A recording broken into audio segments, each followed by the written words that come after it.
आइए समझते हैं इस मौसम की सबसे बड़ी चुनौती को। देखिए, मॉनसून का मौसम तपती गर्मी से राहत और एक बहुत ही सुहावना एहसास तो लाता है, लेकिन इसी के साथ शुरू हो जाता है मच्छरों का आतंक। हर साल बारिश के बाद मच्छर जनित बीमारियां एक बहुत बड़ा और बेहद गंभीर खतरा बन जाती हैं। आज के इस एक्सप्लेनर में हम इसी विषय को डिकोड करेंगे। हम मिलके जानेंगे कि आखिर मॉनसून में होने वाले बुखारों की सही पहचान और उनका एकदम सुरक्षित इलाज कैसे किया जा सकता है। अब सबसे पहले एक बड़े सवाल पर गौर करते हैं। क्या मानसून में होने वाले सभी बुखार बिल्कुल एक जैसे होते हैं? पहली नजर में तो ऐसा ही लगता है। अचानक तेज बुखार आना, बदन टूटना और बहुत ज्यादा थकान महसूस होना, ऐसा लगता है कि बस एक आम वायरल है।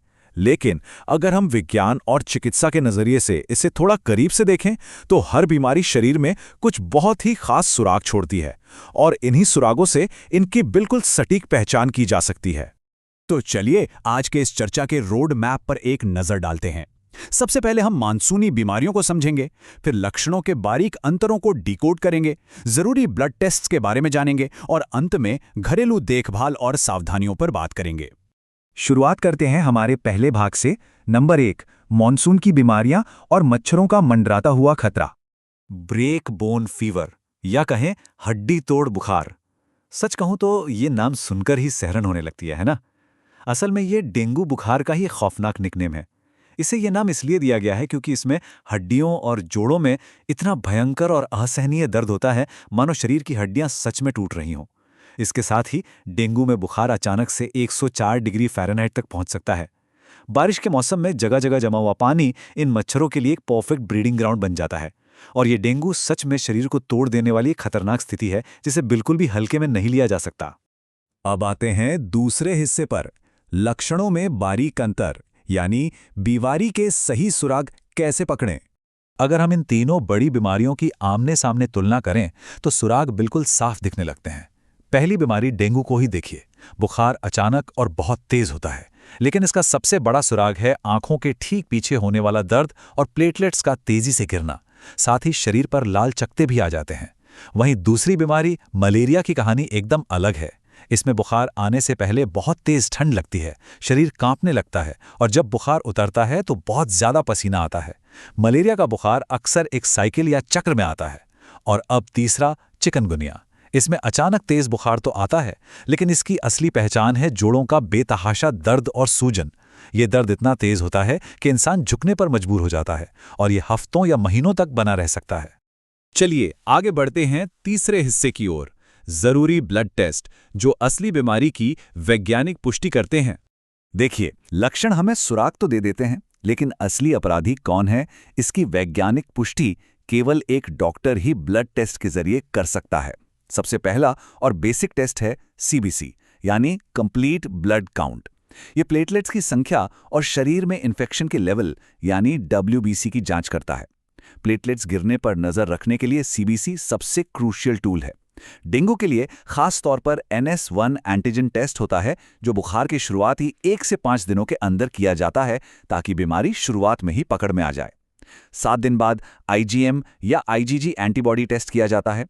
मलेरिया के लिए खून में पैरासाइट की पहचान करने के लिए MP टेस्ट और पेरिफेरल स्मीयर एग्जामिनेशन होता है। और वहीं चिकनगुनिया को कंफर्म करने के लिए खास तौर से IgM या PCR टेस्ट की सलाह दी जाती है। अब आते हैं चौथे और अंतिम भाग पर, घरेलू देखभाल और सावधानियां, जो हमें सुरक्षित रिकवरी की ओर ले जाती हैं।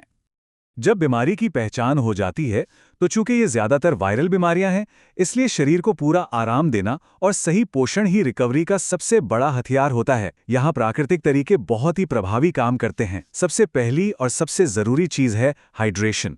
शरीर में किसी भी कीमत पर पानी की कमी नहीं होनी चाहिए। ORS, नारियल पानी, कीवी या संतरे जैसे ताजे फलों का जूस और हर्बल चाय इलेक्ट्रोलाइट्स बनाए रखने में बहुत फायदेमंद होते हैं। इसके बाद प्लेटलेट्स को प्राकृतिक रूप से बढ़ाने के लिए पपीते के पत्तों का रस तो एक अचूक उपाय माना जाता है, और शरीर की इम्यूनिटी यानी रोगों से लड़ने की ताकत बढ़ाने के लिए गिलोय का जूस या काढ़ा, हल्दी वाला दूध और तुलसी का पानी बेहतरीन विकल्प हैं। ये सभी उपाय शरीर को अंदर से बीमारी से लड़ने की ताकत देते हैं।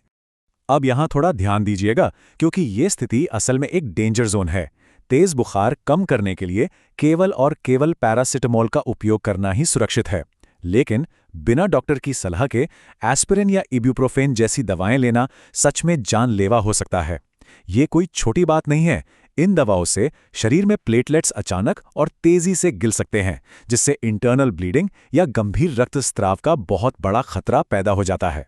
बिना सोचे समझे खुद से कोई भी दवा लेना एक भयानक भूल साबित हो सकती है। एक बहुत ही स्पष्ट चेतावनी और क्रूशियल 2 दिन के नियम को हमेशा याद रखना चाहिए। अगर बुखार 2 दिन से अधिक समय तक बना रहता है या कोई भी लक्षण बहुत ज्यादा गंभीर महसूस होने लगता है तो घर पर इंतजार बिल्कुल ना करें। तुरंत ब्लड टेस्ट करवाएं और एक डॉक्टर से मेडिकल सहायता लें। ऐसी क्रिटिकल स्थितियों में सही समय पर लिया गया एक्शन ही सबसे बड़ा रक्षक होता है। तो इस पूरी चर्चा के बाद एक बहुत बड़ा सवाल हमें सोचने पर मजबूर करता है, क्या हमारे घर और परिवार सच में मॉनसून के इन मच्छरों के खतरे का सुरक्षित रूप से सामना करने के लिए पूरी तरह तैयार हैं? ये एक ऐसा सवाल है जिस पर हम सबको गंभीरता से विचार करना चाहिए।